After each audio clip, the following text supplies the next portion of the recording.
Hey guys, tonight we're venturing into the windswept heart of the 13th century Mongolian steppe. The grass stretches endlessly in every direction, rippling like an ocean under a pale sky. In the distance, smoke drifts from a round felt yurt, where a fire burns low and horses stamp their hooves in the cold.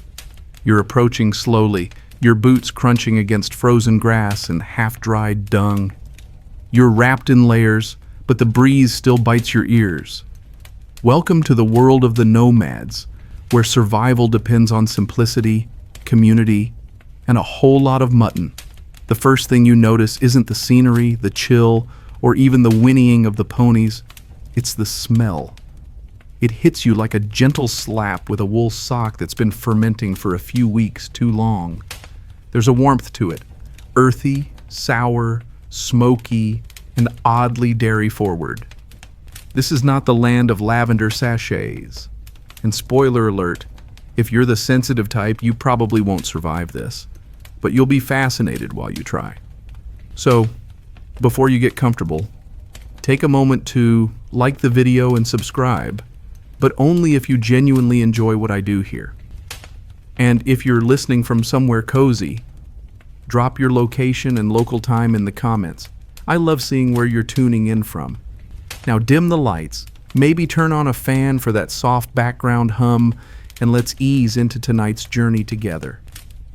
You're standing just outside a yurt now. The ground is uneven, littered with the compacted waste of herds that passed through hours ago, or maybe days. It's all dried into crusty little memory chips of pastoral life. Around you the cold is dry, and the wind moves like a whispering ghost. You lift the heavy felt flap covering the doorway and duck inside.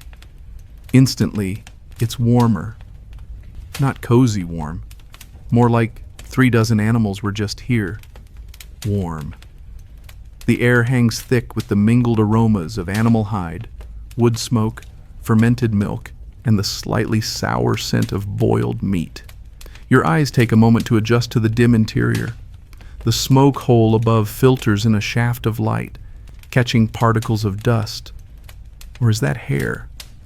You try not to wonder whose.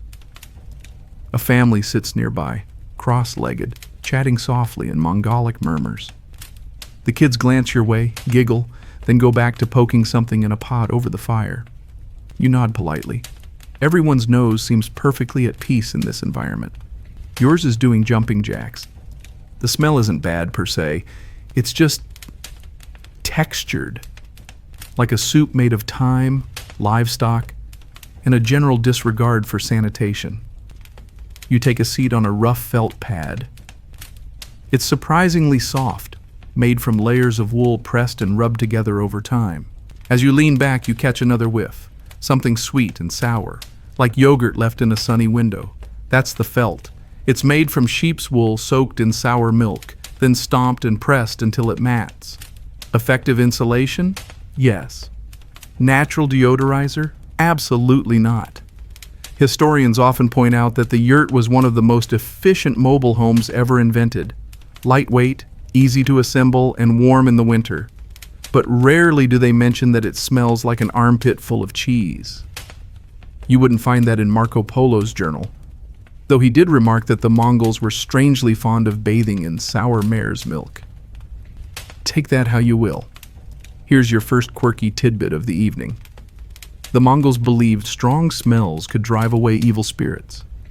So the funk of a yurt? That was basically a security system. You sniff again, and maybe they were onto something. No ghost would linger here voluntarily.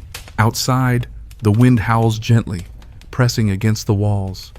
The felt flutters, sending waves of scent your way. Inside, the family is setting out bowls. One contains dried curds, arul, so hard they could break teeth. Another has a milky liquid, arag, fermented mare's milk. It bubbles faintly. You begin to realize that smell is not a single entity here, it's a symphony. Every bowl, every cloak, every child and goat contributes a note. There's a scholarly debate still ongoing about how the Mongols perceived smell. Did they adapt and stop noticing it? Did they find it comforting? Some researchers argue that olfactory adaptation happened early in life, while others suggest it was culturally reframed, not foul, but familiar. You lean toward the latter as your eyes water gently. Your boots are steaming faintly from residual snowmelt, adding your own brand of foreign essence to the mix. Someone hands you a scrap of dried meat. It's gamey, leathery, and tastes like a smokehouse married a salt lick. Not bad, actually. And surprisingly, it doesn't add much to the overall scent palette. You suspect the stew pot already covered that base. A dog pokes its head under the flap, sniffs once, and lies down with a contented sigh. Apparently, even the animals find it comforting. Maybe you will too. Give it time. Your host stirs the fire with a stick that may once have been a horse bone. Sparks dance upward and a burst of dry, dung-fueled heat wafts over you. It's not just fuel, it's part of the story. As you sit in the haze of fermented dairy, wool oils, and smoke, you realize this place smells like life. Like motion, survival, and old routines repeated across centuries. You lean back on the felt again, the fibers sighing beneath you. The wind whips gently outside. But here, inside the yurt, it's warm and strange and almost peaceful. Almost. You shift a little on the felt pad beneath you. It's softer than it looks, but smells like it's seen things, specifically decades of people sitting, sweating, and spilling drinks. But you're not here to judge. You're here to experience. The sun's still high outside, but inside the yurt, it's always twilight. The only light comes from the smoke hole at the top and the flickering fire in the center, which crackles quietly and occasionally spits a glowing ember into the pot of something vaguely edible. You've decided not to ask what. The family starts pulling back the felt wall from the inside to show you how it's made. You scoot closer, curious, and immediately regret it. The scent intensifies like you've just opened a sealed laundry basket left inside a sauna for a few centuries. But you stay polite because that's what any respectful time traveler would do. The walls are layered felt, thick and dense. This is the insulation that lets these nomads survive winters so brutal they make your hometown snowstorm look like an iced latte. The felt is made from sheep's wool, pressed, rolled, and soaked in a curious mixture of water and fermented dairy. Yep, that's the secret ingredient. Yogurt, milk, sometimes even cheese whey. Because apparently wool needs a little extra funk to hold it all together. This practice dates back centuries, and historians love to note how eco-friendly and efficient it is.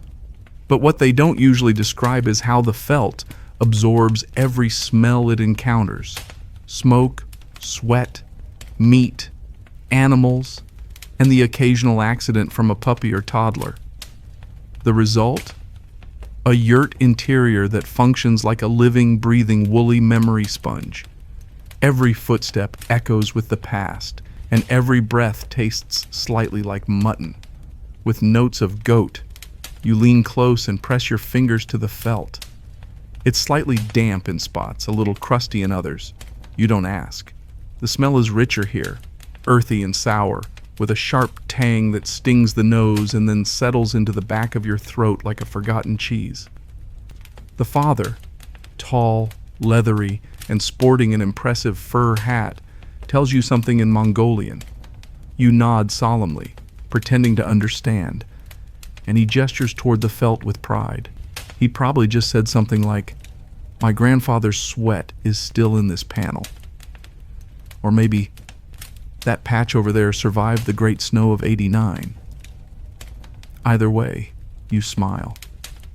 A child wanders by, dragging a damp sheepskin. It leaves a little trail behind it. You're not entirely sure it's water. Again, you don't ask. Instead, you focus on what you do know. Mainstream scholars agree the Mongols were expert felt makers. They could create enough insulating material for a family yurt in a matter of days. The process involved trampling, rolling, soaking, and often singing, probably to keep spirits high and flies distracted. The mixture of sour dairy was crucial to the felting process. It helped break down the wool's structure so it could bond better. But it also added that distinctive tang, like foot odor with ambition. And here's your quirky tidbit of the day. Some yurts were even treated with animal urine during the felting process. Supposedly, for sterilization.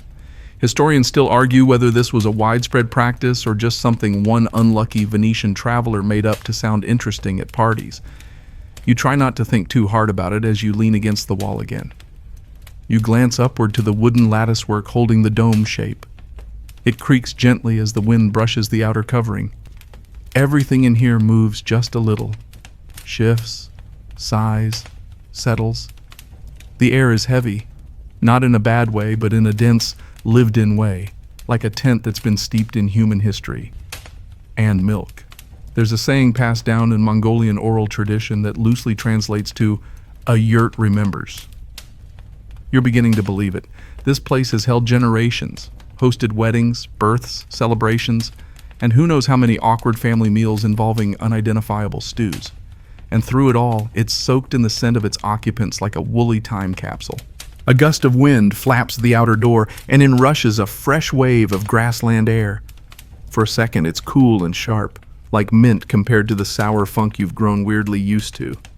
You breathe it in gratefully. But even that clean breeze carries the smell of animals, horses, goats, maybe yak, because out here, nature doesn't come with air fresheners. It is the air freshener. The mother of the household smiles as she notices you leaning your face toward the crack in the door, chasing a breeze. She chuckles and gestures to the wall again, saying something that sounds like, "Real warmth needs real smell." At least that's what you decide, she said. Another traveler joins you, a trader from the west, judging by the oversized saddlebag and tired eyes. He ducks inside, coughs lightly, and blinks as he adjusts. You watch his expression as the smell hits him like a padded woolen sledgehammer. He hides it well, but there's that twitch. That, "Oh wow, that's new" face. You recognize it. You had it too. You sit together quietly as the felt walls shift again, releasing a puff of warm wool air mingled with distant broth. The family resumes their work. Someone's grinding grain, another's repairing saddle straps. It's domestic, calm, rhythmic, and all of it takes place within this womb of fabric and fermented air. It may not be a scent you'd bottle and sell, but it's real, honest, and somehow comforting. Like an old sweater you forgot you loved until you caught a whiff of the past in its folds. So, you stay seated, you let the felt surround you, and you start to wonder if, by the end of the night, you'll miss this smell. Just a little. The fire crackles in the center of the yurt, its flames licking gently at the iron pot suspended above it.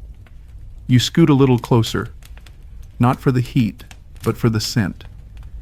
You're not sure if that's a wise decision yet. Let's talk about fuel. Out here on the steppe, there are no thick forests to chop down for firewood. Trees are scarce, and dragging wood across the endless plains isn't exactly nomad-friendly. So, what do the Mongols burn? Dung. Specifically, dried animal dung, mostly from horses, yaks, and sheep. And yes, it works surprisingly well. It burns hot, clean, and long. The only problem is, well, you're already discovering it. A new plume of smoke rises from the fire and dances up toward the smoke hole above. It curls in slow spirals, casting a hazy filter over the entire interior. The smell is complex. It's earthy, like composted hay, but there's also a sharp undertone, a little acrid twist that flirts with your gag reflex. Like someone lit a dried-out petting zoo on fire. You resist the urge to cough. Everyone else seems fine. In fact, one of the children yawns lazily and curls up beside the hearth. Apparently, dung smoke is nap-friendly if you grow up with it. Historians often praise the Mongols for their ingenuity, and this is one of those moments where you kind of have to agree. When life gives you poop, make fire. But even academic articles tend to skip the finer sensory details, like the way the smoke settles into your clothes, or how it clings to your hair with the tenacity of an X. You glance down at the pot simmering away. Something inside is bubbling, slowly, thickly, like it's been doing so for most of the day. It probably has. In fact, It's been doing so for several days. Mongol stews aren't a one-meal deal. They're a perpetual broth. New meat gets added as needed. Water gets replenished, and the base flavor just keeps building. Like a soup that's aging into a senior citizen. Tonight's stew seems to contain chunks of mutton, onions, and, well, something. Maybe turnip. Maybe an old boot. Who's to say? The smell, though, is oddly cozy, rich and savory, undercut by the constant perfume of dung smoke and yurt funk. It's the olfactory equivalent of being swaddled in an old wool blanket that someone spilled soup on in 1206. The family stirs the pot with a carved wooden ladle.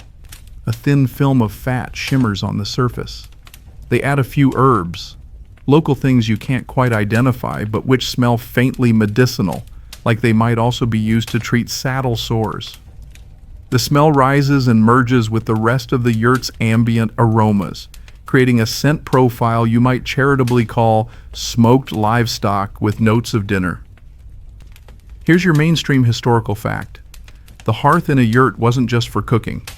It was the spiritual heart of the home. Offerings were made to it, fire spirits were honored, and it was considered deeply unlucky to step over the fire or disrespect it, which makes sense. If you're burning poop to survive, you probably want to stay on good terms with the fire gods. As the smoke thickens slightly, your eyes begin to sting a bit. It's a slow, creeping sensation, like your corneas are being seasoned. You squint, which only makes your other senses more aware. The taste of the air, the texture of it. You're not breathing so much as sipping from the mug of Mongol life. And here comes your quirky tidbit. Some 13th century accounts claim that Mongol warriors believed dung smoke toughened the lungs, sort of like ancient CrossFit for your respiratory system. One Chinese diplomat even described it as an odor that clings with martial discipline. He was probably trying to be polite. Historians still argue whether the nomads truly preferred dung over wood or simply made do. Some sources claim they could have traded for wood, at least in forest-adjacent areas. But practicality ruled. Why pay for trees when your horses provide fuel daily? Renewable, portable, and always nearby, though not what you'd call fragrant. Your host adds another dried dung patty to the fire. It crumbles slightly, releasing a puff of dust that makes the flames leap and crackle. The new heat wave pushes the smoke toward you again. This time you don't flinch. You lean in slightly, acclimating. Is this what acceptance smells like? The taste of the air is hard to describe. Imagine standing in a barn with a barbecue pit in the center and a layer of wool blankets hanging from the ceiling. Add in just a hint of fermented milk and roasted sinew. You've almost got it. Around you, the rest of the family begins prepping bowls. Wooden, beautifully carved, passed down through generations. They ladle out steaming portions of stew and pass one your way. You take it with both hands, as custom dictates. It's rude to sniff food in Mongol etiquette, but honestly, you don't need to. The aroma has been holding you in a firm hug for the last hour. You taste it. It's hot, greasy, and deeply savory. The mutton practically falls apart in your mouth, likely because it's halfway through its second or third stew cycle. The broth is rich, full of fat, and a faint tang that might be the herbs. Or the yurt walls. Hard to tell. There's no salt, but there is flavor. Deep, smoky, slightly sour, with a curious bitterness near the end. It's good, really. But more importantly, it smells like it belongs here. Like it's part of the yurt's structural integrity.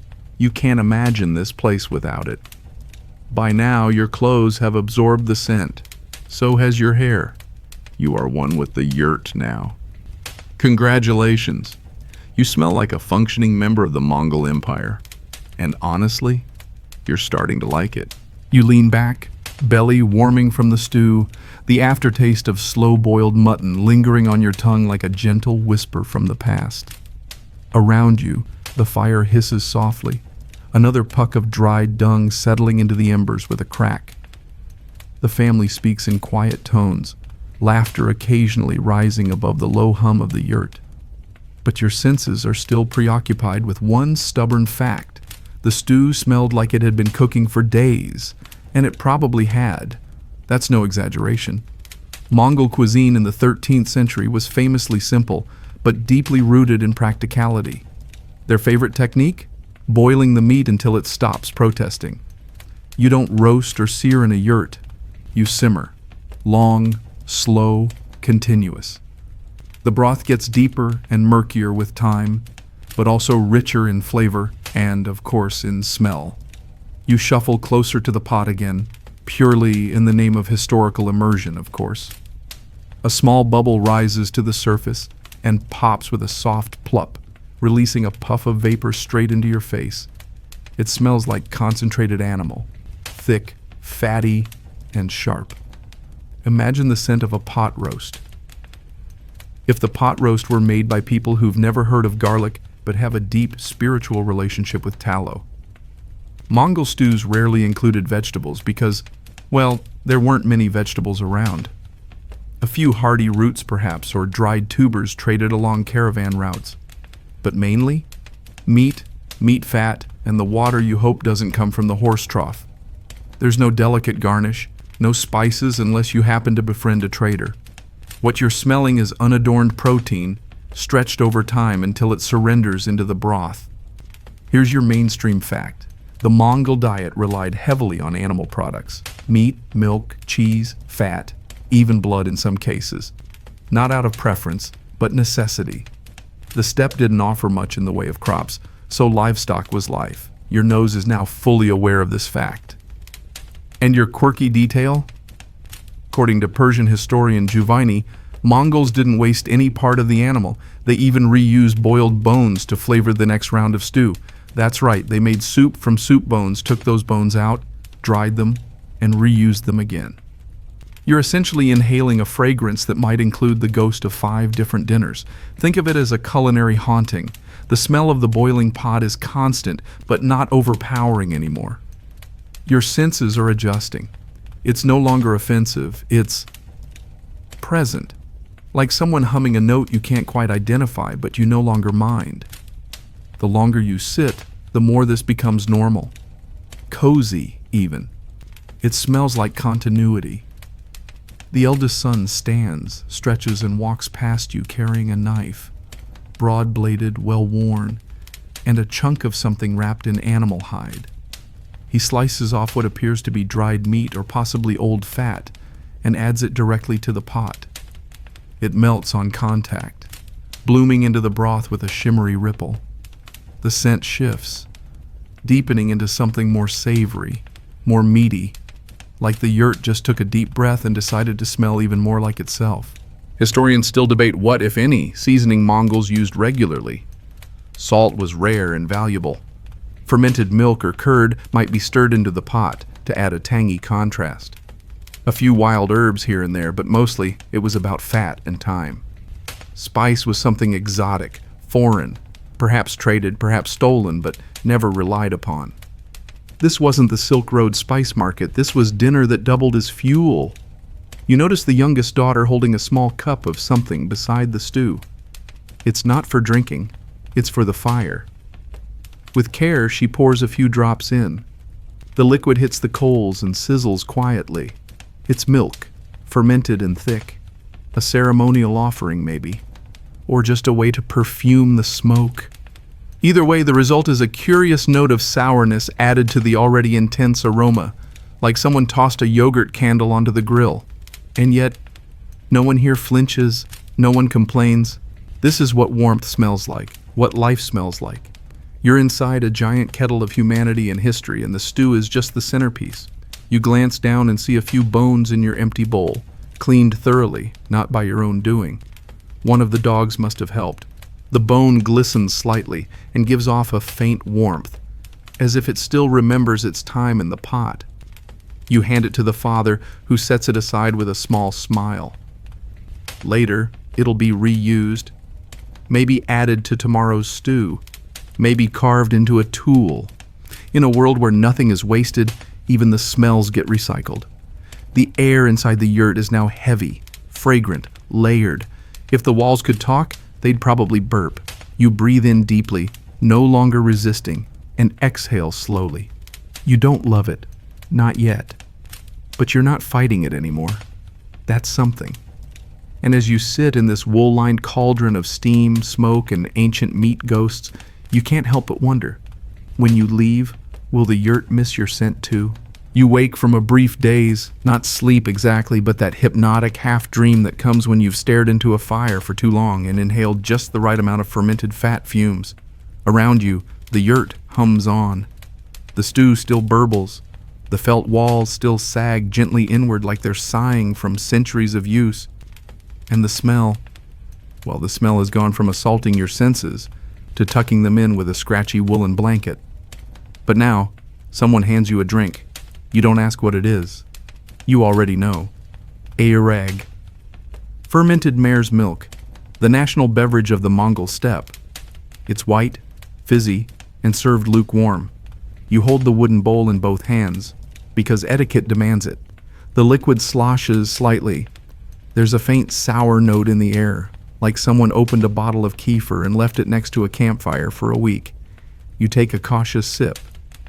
It's a journey. The taste is sharp, tangy, a little fizzy, and unmistakably alive. You swear it wriggles a little on your tongue.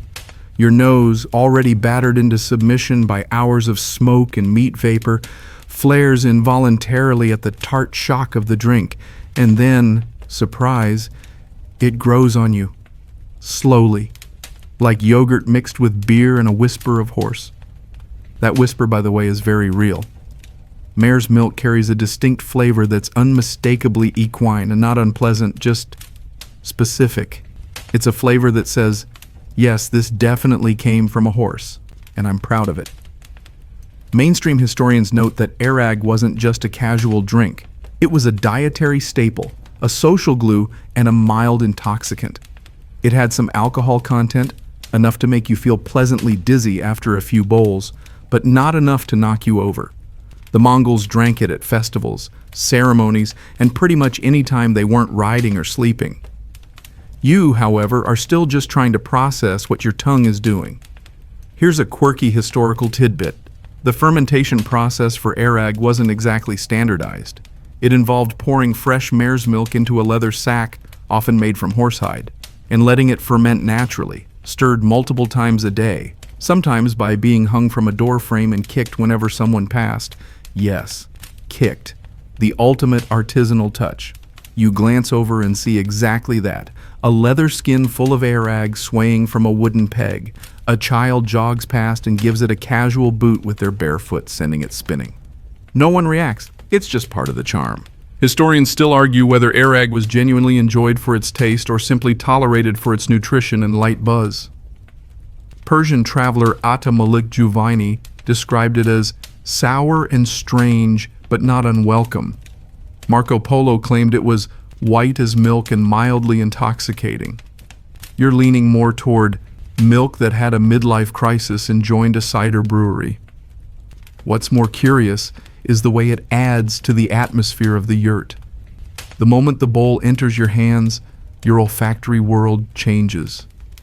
The arag brings its own aroma, a tang that cuts through the stew fog and wool musk.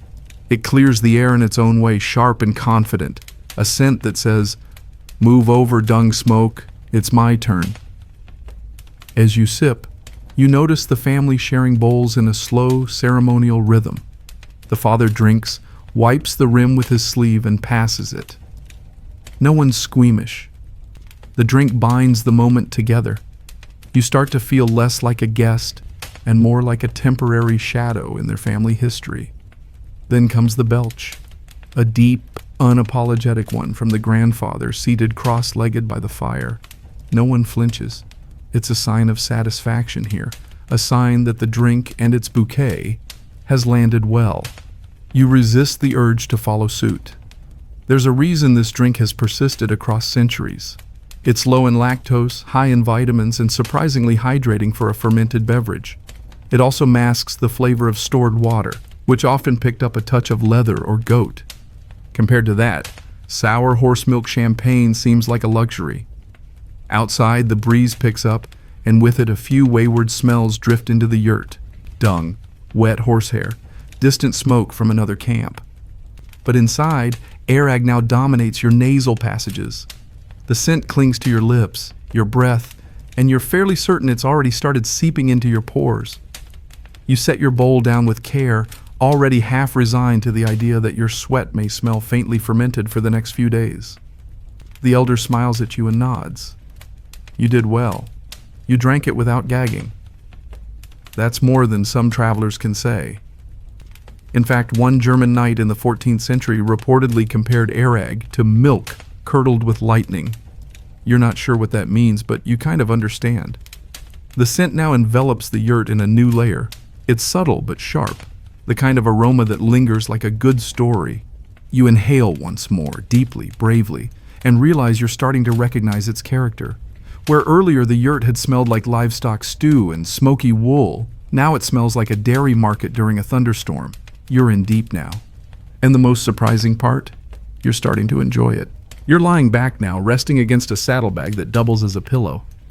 It's not exactly soft, but it smells like tanned leather, horse, and years of sweaty travel. Basically, Mongol Febreze.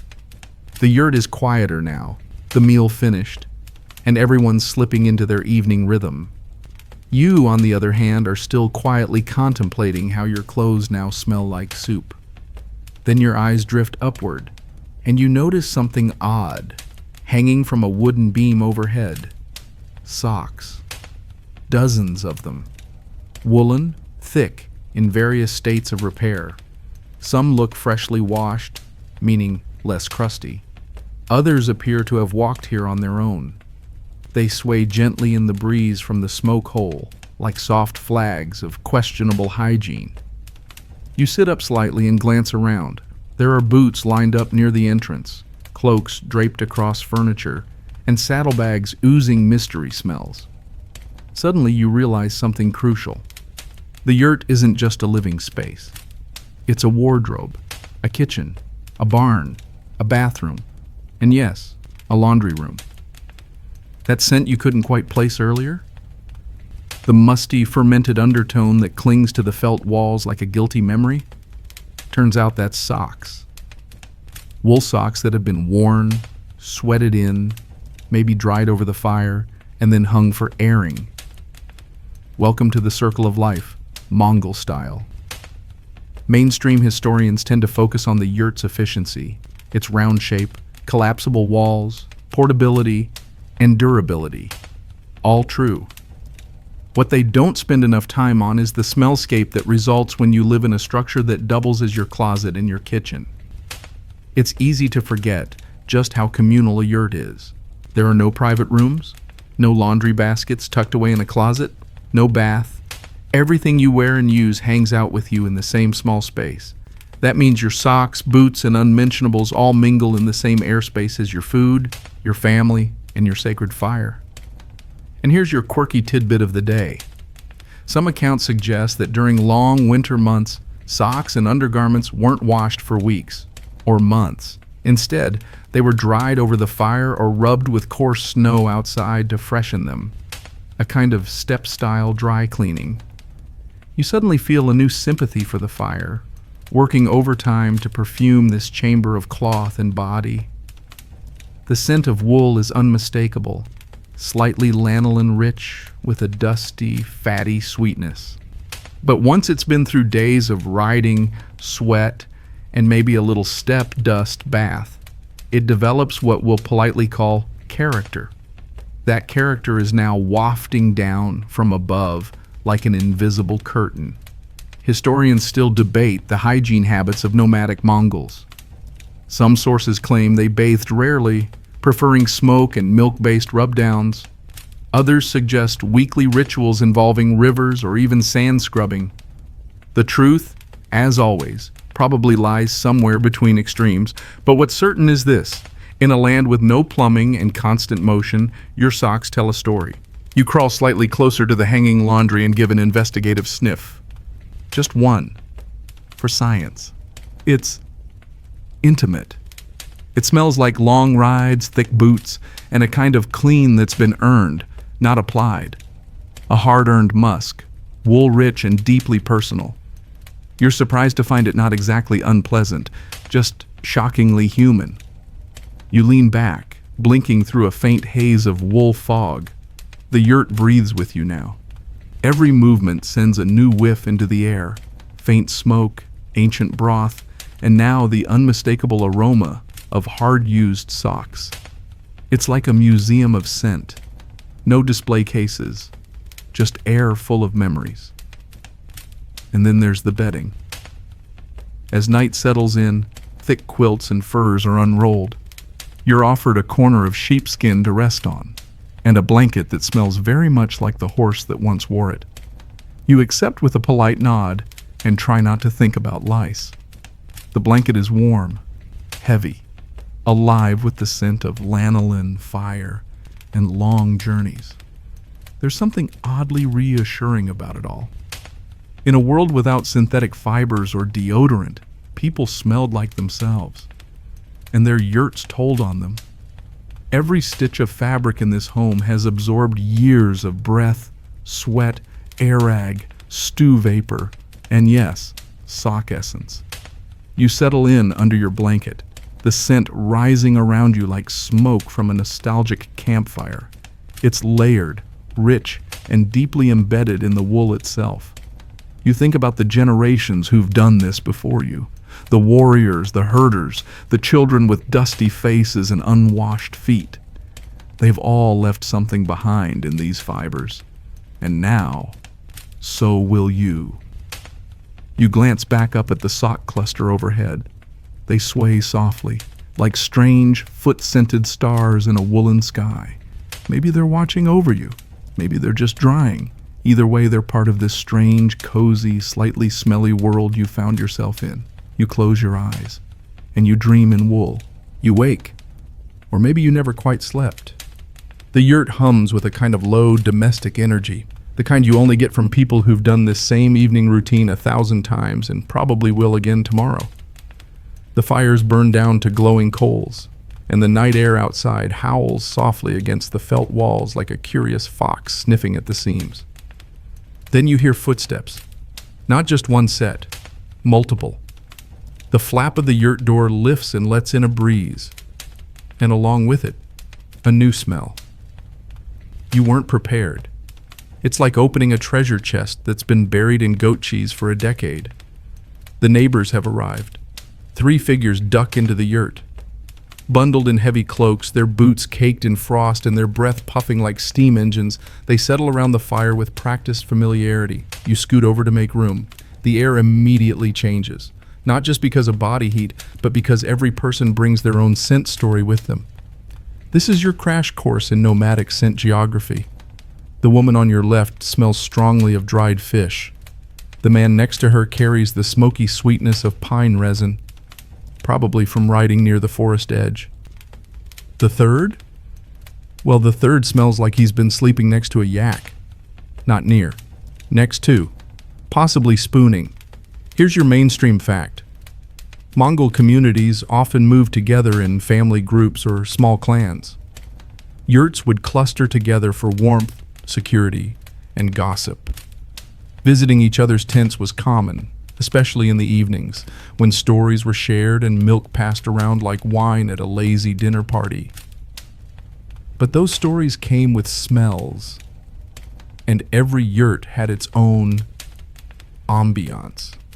Some reeked of horses, some leaned dairy, some, especially wealthier ones, carried the scent of imported goods, leather, incense, even perfumes.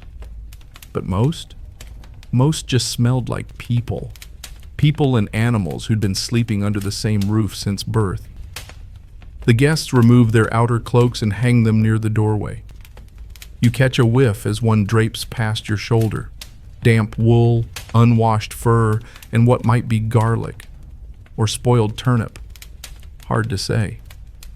They settle in and begin exchanging gifts. A dried cheese wheel, a pouch of herbs, a jug of strong-smelling liquid that could strip paint off a cartwheel. Everyone laughs. You shift slightly, nose twitching, as the air grows dense with this new cocktail of aromas. Someone adds more dung to the fire. The smoke rises and softens everything, like a fuzzy blanket thrown over a strong cheese board. Here's your quirky tidbit. The Mongols believed that to truly know someone, you needed to share a yurt with them. Eat, drink, smell their life. There was no pretense, no air freshener. If your scent was part of the fabric of the group, you belonged. And right now, you are very much part of the fabric. Possibly in the fabric. You notice one of the newcomers holding something odd. A leather pouch tied with string. He opens it, and the smell practically karate kicks your nostrils. It's fermented curd, aged until it hardens like stone and releases a scent somewhere between vinegar and footlocker. They pass it around like candy. Everyone chews happily. You give a polite nod and tuck yourself tighter into your horse blanket cocoon. Historians still argue whether Mongols actually noticed these layered smells, or if, like city dwellers ignoring traffic noise, they simply filtered it out. Some researchers suggest scent had symbolic weight in their society. A strong scent might mean health, fertility, vigor. Others believe it simply didn't register after a lifetime on the open steppe. But even those debates agree on one point. The yurt was not an odor-neutral zone. It was a living scent map. And tonight you're visiting multiple continents of aroma. The conversation drifts into soft melodic speech. The guttural lilt of Mongolic languages sounds like wind rolling through stones. Someone tells a joke and laughter fills the tent. It's warm, human, cozy. Even the arag scent in your clothes seems to agree. A child half asleep rolls against your leg. You smile and gently shift them back toward their sibling. No one minds. Everyone here shares space, and therefore breath, warmth, and yes, all the smells. Outside, the wind picks up, but inside the yurt, the walls hold. The fire glows, the socks sway, and now the yurt smells not just of one family, but of a dozen lives mingling. You look around and realize that each yurt, each neighbor, is a chapter in a communal diary, and each chapter smells a little different. Together they tell the story of a people not through scrolls or monuments, but through sour milk, cooked lamb, pine smoke, and sweat-drenched wool, and somehow it's beautiful. Morning comes slowly on the steppe, not with a sudden burst of light, but with a slow golden seepage through the smoke hole above. The yurt stirs before you do. Cloaks rustle. A cough echoes near the door, and the scent of someone reheating last night's stew starts to rise like a sleepy dragon, yawning its first meaty breath. But today, you're going for a walk. A short journey, they say, just beyond the rise. There's a trading post nearby, a caravan rest stop where merchants, travelers, and livestock all come together in one fragrant, buzzing hub of life. You bundle yourself in the same fur cloak that now smells like you, well, like yurt you, and follow the others outside into the crisp dawn. The cold air hits you like a reset button. Sharp, clean, almost metallic. The smells of the yurt are still clinging to your skin, but out here, they thin and stretch in the wind. You inhale deeply. Frosted grass, distant animal breath, dung smoke curling from a dozen other yurts in the distance. You're not even 5 minutes into your walk and you already feel weirdly nostalgic for that wool-wrapped funk. It doesn't take long to reach the outpost. Just over the next low hill, nestled in a shallow valley, is a bustling cluster of carts, tents, and makeshift stalls. Bright fabrics ripple in the breeze, pots clatter. Someone is loudly bargaining over yak butter, and suddenly, new smells. The first one hits you like a slap with a goat. Dried cheese. Arul again, but aged and piled high in sacks. Each piece is sun-hardened, dusty, and capable of chipping a molar. It smells pungent, fermented, chalky, sour, and proud of it.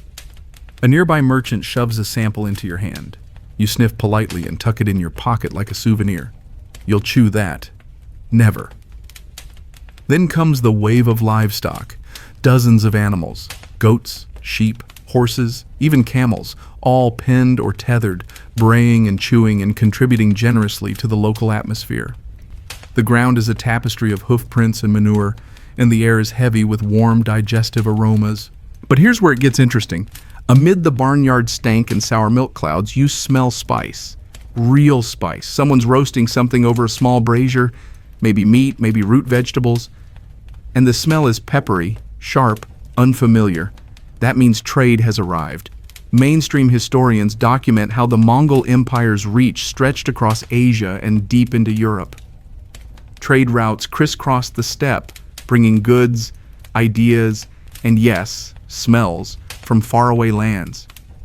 Here, you're smelling China, Persia, maybe even India. Clove, cumin, or maybe just scorched goat hair. But still, it's different. You approach a tent where a merchant sits cross-legged on a pile of furs, grinding something in a small bowl. He waves you in and lets you sniff. It's dried root, probably local, something earthy with a licorice note, supposedly good for the stomach. You pretend to nod wisely while internally classifying the smell as vaguely carrot-adjacent with topsoil overtones. Here's your quirky tidbit of the day. Camels in Mongol trade caravans were often perfumed with local herbs to make them more pleasant company.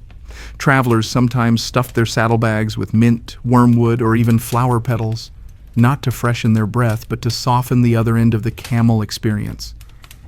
Historians still argue whether this was tradition or just wishful thinking. You pass a woman selling a thick white paste wrapped in cloth. Soap, she tells you, made from animal fat and ash. It smells cleanish. Not modern clean, no citrus or ocean breeze nonsense, just a faintly alkaline, oddly comforting aroma, like cleaning your hands with something that also makes stew. You tuck a small cake into your belt pouch, more as a symbolic purchase than a practical one. Still, you wonder what bathing with it might be like. Probably exfoliating, probably life-changing, probably not happening today. Further into the market, the smells only multiply. Someone has dried herbs strung from a tent pole. Sage, juniper, maybe thyme.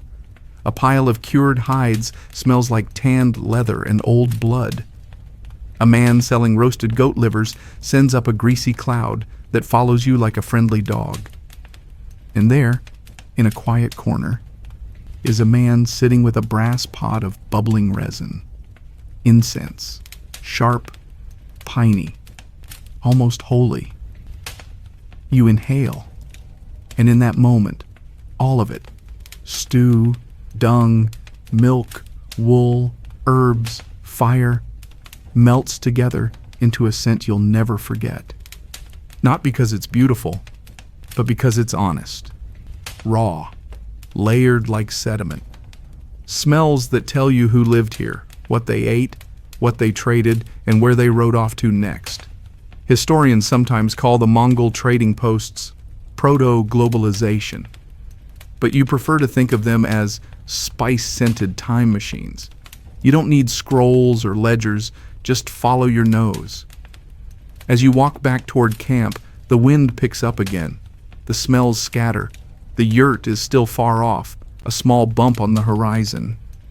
But even from here, you catch the faintest whiff of it on the breeze, and this is unexpected. You smile. You return to camp just as the sun begins its lazy descent, casting everything in that golden orange glow that makes even piles of dung look a little romantic.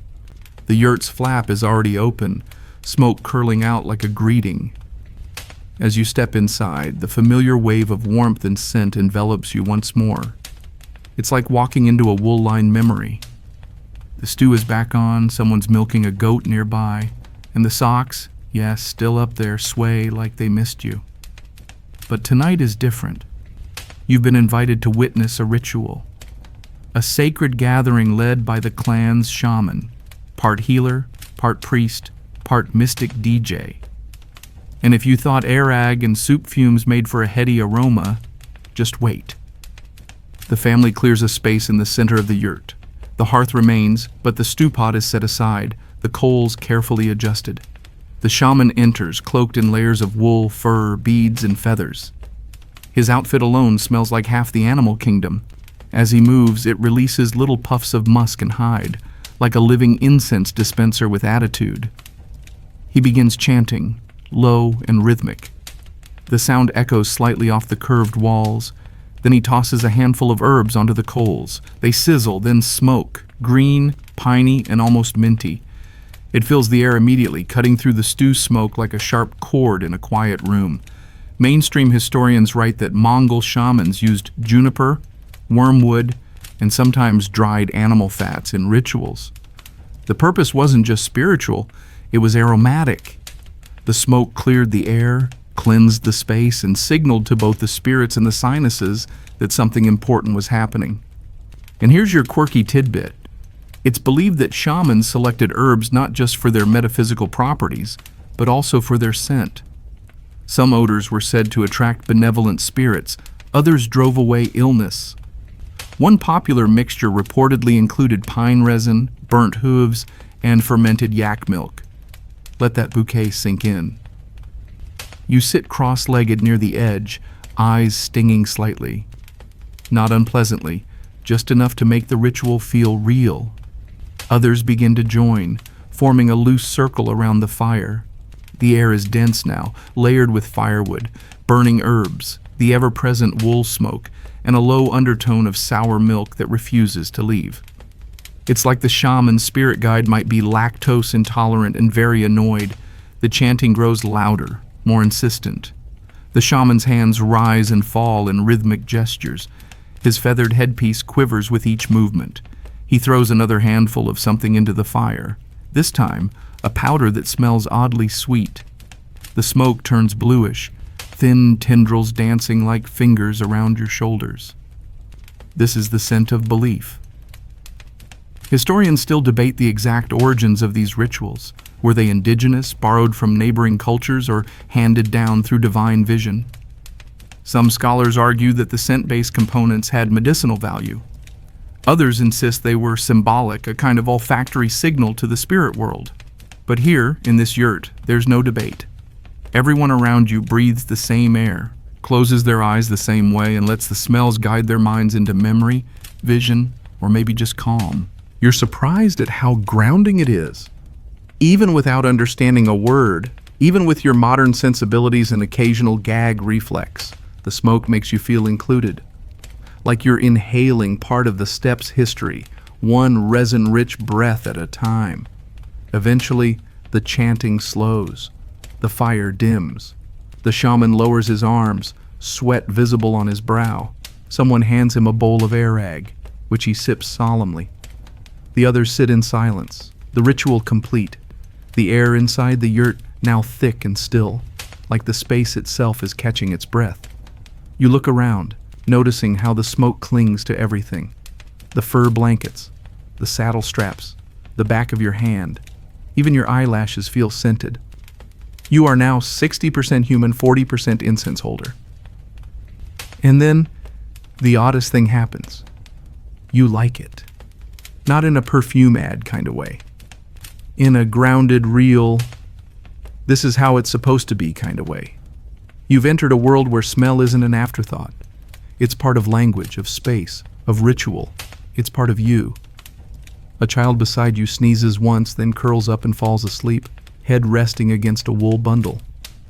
You stay seated for a while longer, the smoke tracing slow spirals in the cooling air, and for the first time all day, you don't notice the stew anymore. Night settles fully now, heavy and vast across the Mongolian steppe.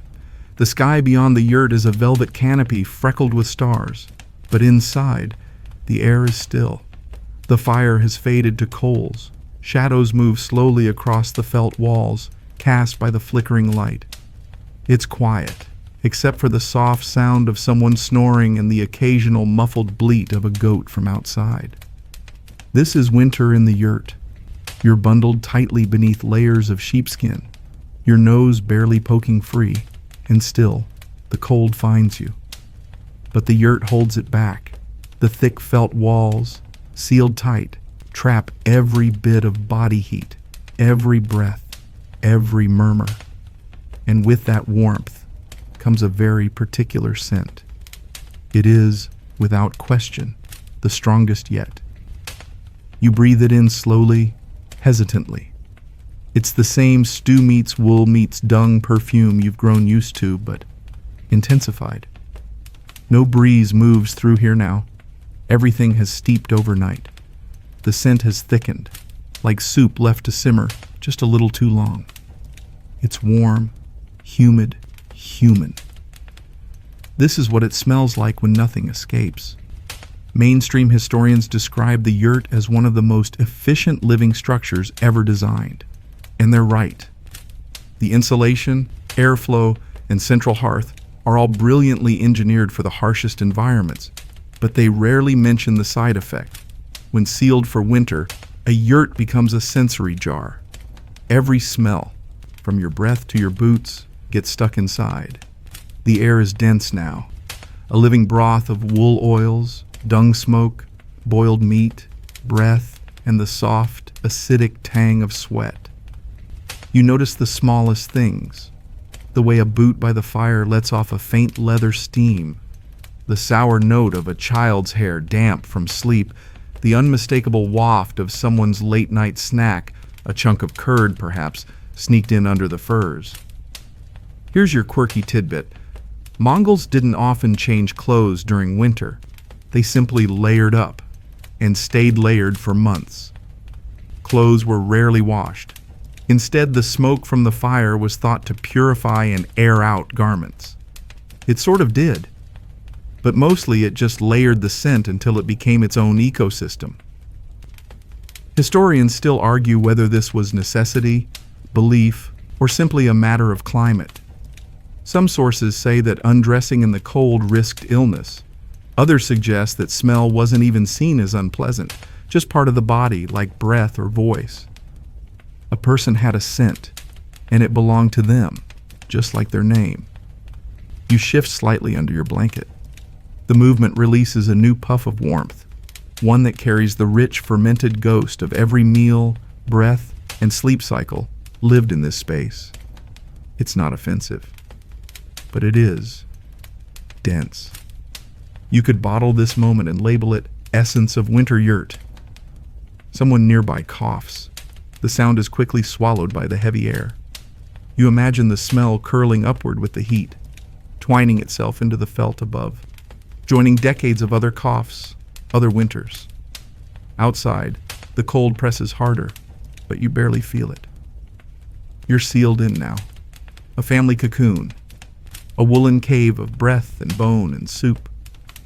A toddler stirs and sits upright, blinking in the dark. They mutter something, then burrow back down under the covers. You watch them curl up like a kitten, the only thing visible their hair sticking out from beneath a fur collar. And you realize you're not just in the yurt anymore. You are the yurt. Your hair smells like felt, your hands like broth, your breath like air rag and stew smoke. Every cell in your body has absorbed a chapter of this place. You're steeped in it now, like the meat that's probably still in the pot over there, sleeping, but still contributing to the aroma. You close your eyes, inhaling deeply. One more breath of this dense, earthy, oddly sacred air. There's something strangely comforting in it. It doesn't ask you to like it. It just asks you to accept it, to share space, to share scent. And you do. The coals flicker one last time, casting a red glow across the woven walls. You roll onto your side. The cold tries to creep in through a gap in the blankets, but it's too late. The heat and the scent have claimed you. Sleep comes quietly, not because of the silence, but because there's nowhere else to go. You wake to hoofbeats, not the frenzied gallop of raiders or messengers, but the steady, dignified rhythm of horses on frosted earth. Someone important has arrived. There's movement in the camp, quick, purposeful, like wind rearranging grass. You pull on your boots, still warmish from their position near last night's fire, and step outside into the bright chill of morning. The yurt village is stirring, but your guide is already waiting. Today, you've been invited to glimpse the quarters of someone special, very special, a direct descendant of greatness, a household with lineage so revered no one even whispers their name without adding a string of titles. You're heading to what locals call the Royal Yurt, though Genghis Khan would have just called it mine. And naturally, your first question isn't, what does it look like? It's, what does it smell like? As you approach, the difference is immediate. The royal yurt is larger, taller, and its felt exterior is decorated with dyed patterns, deep reds and sky blues woven into spirals and symbols. 2 white horses stand tethered outside, their manes brushed and their tails braided. Even the ground around the yurt seems tidier. No old bones, no loose sandals, no rogue socks. You duck through the flap and... you were right to be curious. The royal yurt smells different. Not better necessarily, just different. Gone is the overpowering stew cloud, the sock breeze, the lived-in funk of the typical family yurt. Here, the air is lighter. You detect incense, faint and woody, cedar, a hint of crushed herbs, and yes, still smoke and wool, but restrained, controlled, like someone made the smells sign a treaty before they were allowed in. Mainstream historians have long noted that the upper echelons of Mongol society had access to finer things: silk, spices, perfumes, imported oils. But they rarely discuss how that trickled into the sensory world. This yurt tells you what no scroll ever could. Even among nomads, scent marked status. A servant ushers you toward a seat. No felt pad this time, but a low stool with a carved backrest. Fancy. As you sit, you take in the space. It's larger, yes, but not cavernous. The central hearth is smaller than you expected. The pot, though bronze and burnished, is still filled with the same muttony broth as before, though somehow even that smells more polite. The fire burns hotter, likely using dried hardwood carried in from a distance. Less smoke, less sting, more warmth. You look around. The walls are hung with finely dyed fabrics. Saddles with inlaid silver sit along one edge. A lacquered chest rests beside a stack of scrolls. Everything smells faintly of horse, but it's that clean horse smell, like fresh saddle leather and sun-warmed hair. And here's your quirky tidbit. According to some Persian envoys, Genghis Khan himself traveled with portable incense braziers, small burners filled with juniper and pine to refresh his personal quarters. Whether it was for spiritual reasons or olfactory sanity, we may never know. But clearly, something lingered in tradition. You spot a bowl of something white near the fire. Not curds, soap grass. Historians still argue about the extent of Mongol hygiene practices. Some say the elite used soap grass and scented clays to cleanse themselves, especially when preparing for rituals or diplomacy. Others suggest that such stories were exaggerated by foreign visitors desperate to make sense of a people who didn't reek the way they expected. But in this yurt, the theory makes sense. Everything here smells maintained, preserved, still unmistakably Mongol, but filtered, edited, like a familiar song played on quieter instruments. Someone enters behind you, likely a relative of the Khan, wrapped in fur-lined robes with embroidered trim. He nods politely and offers you a drink. Not arag this time, but tea, with milk. And, you can't be sure, spice. A hint of something peppery and warm. You sip, and the steam rises into your face. That's the moment it hits you. This is the scent of diplomacy, of courtship between nations, of conversations that change the fate of empires, all held in the space between one warm cup and a swirl of gently sweet smoke. You glance toward the roof beams. No socks hang here, no half-dried cloaks, no animal hides sweating in the heat. This yurt is cleaner, quieter, smoother, and yet it feels slightly less alive. Outside, you hear the rustling of camp life, the more aromatic yurts sending up plumes of dung smoke, stew clouds, and wet wool greetings to the sky. Inside, it's a bubble, a curated scent space, a silent message that says, We are different, and yet still the same. Because under the tea, under the herbs, beneath the polished bronze and noble fabrics, you can still smell the steppe. You can still smell home. You step back out into the cold, blinking in the brightness. The royal yurt stands behind you, still trailing a thread of incense smoke into the crisp air. You carry the scent of that place now. Wood, tea, mild spice. And it mingles with the stronger odors waiting outside like old friends. It's a layering effect. One scent never replaces the other. It just climbs on top like wool blankets on a restless winter night. Your host meets you with a knowing smile. You've seen the fine side, they seem to say with a nod. Now let's talk about how everyone else cleans up.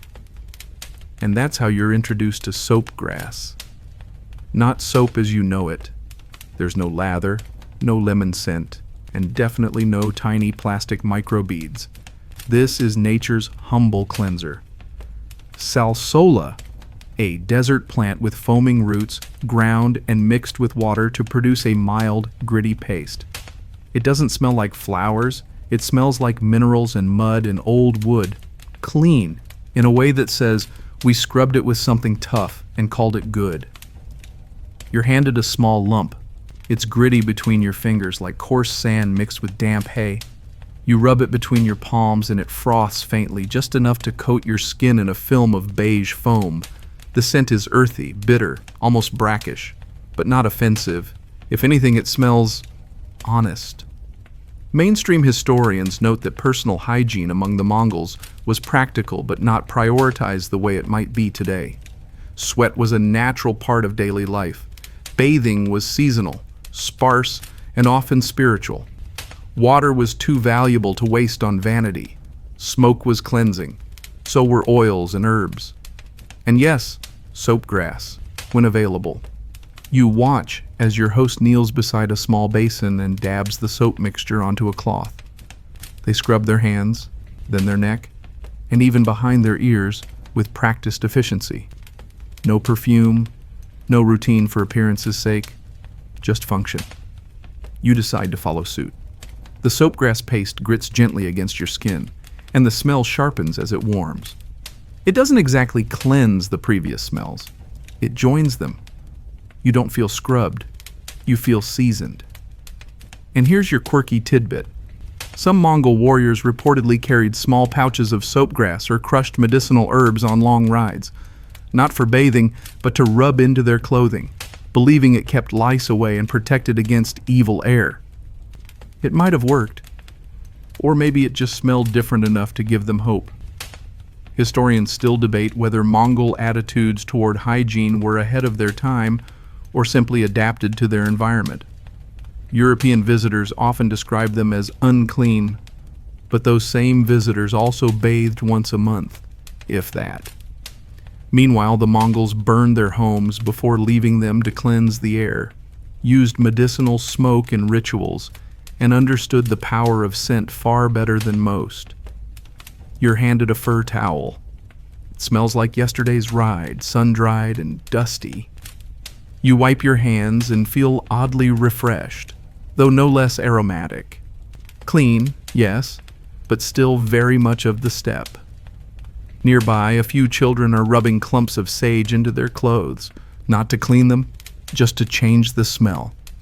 Their laughter rises in clouds of herb-scented joy. You catch a whiff of crushed juniper and dusty grass.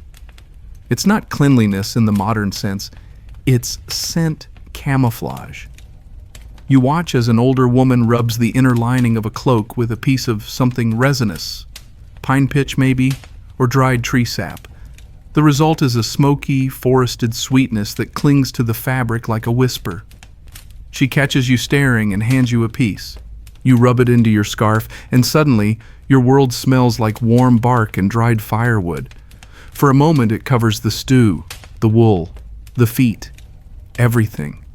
And you realize, out here, scent is survival. It tells you where you've been, who you're with, what's cooking, what's burning, whether something is wrong. A sudden gust of wind blows across the camp, swirling smoke, herbs, dung, and cold air into a single breathable moment. You stand in the center of it, eyes watering slightly, and smile, because now you can read it. That's wood smoke from your neighbor's yurt, goat dung most likely. That's juniper from the fire someone lit for an elder. That's soup, same old pot. That's horsehair, yours, wet from morning frost. And under it all, the faint, sharp, clean edge of soapgrass clinging to your palms. You're not just a visitor anymore. You belong to the air now. You're sitting near the yurt's entrance, wrapped in a fur cloak that smells like everything you've done this week. Air egg, dung smoke, stew steam, pine resin, and maybe a faint hint of soapgrass trying to assert itself. The flap is open just wide enough to let in a breeze, and you savor it like fresh water in a desert. That's when you're handed a brittle scroll. It's old, the edges curled, the ink smudged in places by time, and perhaps the occasional overly curious sheep. It's written in Persian, but your host has a translation, notes from a 13th century traveler who came from the distant cities of the Islamic world. He visited the Mongols, sat in their yurts, and, lucky for us, smelled everything. Reading his words is like time travel layered on top of your current time travel. He describes tents made of coarse wool that hold smoke like jars of breath. He mentions a broth that has been simmering for days, if not years. He writes delicately that the air inside the tent is potent, though not unwelcome. You smile. He gets it. Mainstream historical texts include many such accounts.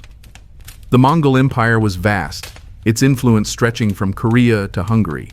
Diplomats, monks, merchants, and the merely curious came from all corners, and almost all of them left notes on the ambiance. The Venetian merchant Marco Polo, for instance, describes Mongol meals with a blend of fascination and nose-wrinkled caution. He writes of dairy products, more sour than our wine, and tents filled with fume and strong odor as of beasts. But he also marvels at their resilience, their hospitality, their order. And here's your quirky tidbit. The Chinese envoy Zhao Hong wrote that Mongols would sometimes splash their floors with sour milk to keep down dust and refresh the scent of the yurt. Imagine being a 13th century visitor and realizing that yes, they're doing this on purpose. That sharp tang in the air, intentional. You weren't being punked. That's just hospitality. You finish the scroll and reach for another, a Christian monk's journal this time. He's less poetic, more blunt. Their tents are warm but heavy with stink, yet they offered me cheese and kindness. That line could go on a t-shirt. Historians still argue about the reliability of these reports. Some say the foreigners were exaggerating, trying to entertain or scandalize readers back home. Others believe the accounts are honest, but shaped by culture shock. After all, if your daily world smells like lavender and incense, the first blast of horse cheese stew smoke will feel like an existential crisis. But that's the beauty of it, isn't it? These old accounts, curled, cracked, and translated 100 times over, aren't just about conquest or politics. They're about sensory diplomacy. They tell us what people actually noticed, what stuck to their clothes, what made their eyes water in ways they weren't used to. You sit back, closing your eyes, and think about all the noses that sat in yurts before yours. What did they smell first? What did they pretend not to smell? What did they write home about? Did anyone describe the way the socks swayed? The faint squeak of cheese drying on the wall? The moment when stew and sweat become indistinguishable? You think they probably did, maybe not with those exact words, but they noticed. One of your hosts taps your shoulder and holds out a flat, hand-bound journal. Blank pages. Waiting. Your turn, they gesture, grinning. You hesitate. Then take it. Because this is how history gets written. Not just in battles or treaties, but in the tiny, pungent truths people carry in their sleeves in memory. Your hands smell like felt and goat. Your hair is perfumed with fermented milk smoke. You are, by all medieval diplomatic standards, a seasoned guest. You write, "The yurt is warm." And yes, it smells. It smells of people and fire, of wool and milk, of meat that's seen too many sunrises. But it also smells like trust, like routine, like life, captured in a circle of felt and flame. You sign your name and pass the book back. And the smell of ink on handmade parchment, it's a tiny miracle, because somehow, in the middle of the wildest olfactory landscape on earth, it smells clean. You spend the afternoon sitting just outside the yurt, wrapped in your now well-worn cloak, legs stretched toward the fire pit while someone roasts thin slices of meat over open coals. The sun hangs low on the horizon, painting the grasslands in molten gold, and the wind is still. For once, the world smells calm. Not bland, never that, but calm, like the land itself is exhaling. Your host sits beside you, peeling bark from a piece of firewood, humming something slow and ancient. Every now and then, a gust of breeze brings in a fresh note. Wood smoke, leather, sagebrush, and the unmistakable tang of someone else's yurt stew. You can identify it now, definitely more goat-heavy than yours. It's become second nature, interpreting the world through scent. You shift slightly, your cloak creaking with layers of smoke-soaked wool. Beneath the heavier aromas that cling to your clothing, you catch a note of something, almost nostalgic. The sweat of horses, the tang of dung fire, the dried milk curds in your pocket, softening slightly. And in that bouquet, you find a strange comfort. It's not just that you've adjusted to the smells, it's that the smells now hold meaning. Mainstream historians sometimes speak of material culture, the clothes, tools, and structures of a society, but they rarely speak of scent culture. And yet here, in the vast openness of the Mongol Empire, scent has its own logic, its own social etiquette, its own emotional grammar. You've learned that the yurt smells different at dawn than it does at dusk, that a passing trader can be recognized by the aroma of camel sweat and foreign spice before they ever speak. That wealth might be measured not just in silk or gold, but in how neutral someone's home smells. And you've learned to listen for the emotional tone of smells, the way sadness lingers like burnt meat, or joy dances like fresh milk foam in the morning. Your quirky tidbit today? Some Mongol clans carried family heirlooms, not jewelry or tools, but pouches of herbs sealed in waxed leather. Not to use, just to smell, passed down, held close, opened in times of grief or memory. A scent that survived generations. You breathe deep, and it makes sense now. Someone inside the yurt sneezes. You hear the flap rustle, then a child's voice announcing something with mock seriousness. A joke, probably. Laughter follows. You smile. Even the laughter smells familiar, like warm breath on wool, like lungs that know the same smoke. Historians still debate whether Mongols noticed smells the way we do, whether their sensory hierarchy placed scent as high as sight or sound. Some argue that their practical life meant they simply endured it. Others insist they embraced it fully. But here's what you've come to understand. They didn't separate themselves from it. In a sedentary world, you might try to eliminate odors, control them, sterilize them.